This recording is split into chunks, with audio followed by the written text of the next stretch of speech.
নিৰ্বাচনৰ ফলাফল ভাৰতৰ নিৰ্বাচনী আয়োগে আনুষ্ঠানিকভাৱে ঘোষণা কৰিছে আৰু নিৰ্বাচনী আয়োগে তেওঁলোকৰ অধিসূচনা ফলাফলৰ সৈতে তাক অসমৰ মহামহিম ৰাজ্যপাল ডাঙৰীয়াৰ হাতত অৰ্পণ কৰিছে।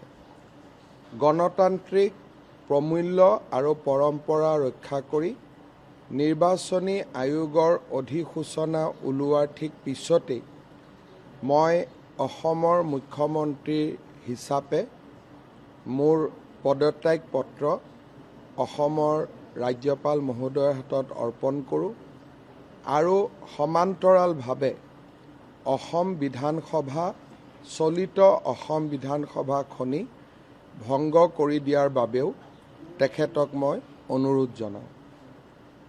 মহামহিম ৰাজ্যপাল ডাঙৰীয়াই মোৰ দুইটা পৰামৰ্শ, আমাৰ মন্ত্ৰীসভাৰ পদত্যাগ পত্ৰ আৰু অসম বিধানসভা ভংগৰ পৰামৰ্শ দুইটাই গ্ৰহণ কৰে আৰু নতুন মুখ্যমন্ত্ৰীয়ে দায়িত্বভাৰ নোলোৱা পৰ্যন্ত বা নতুন মন্ত্ৰীসভা গঠন নোহোৱা পৰ্যন্ত বৰ্তমানৰ মন্ত্ৰীসভাখনক কেয়াৰটেকাৰ চৰকাৰ হিচাপে কাম কৰি যাবলৈ নিৰ্দেশ দিয়ে।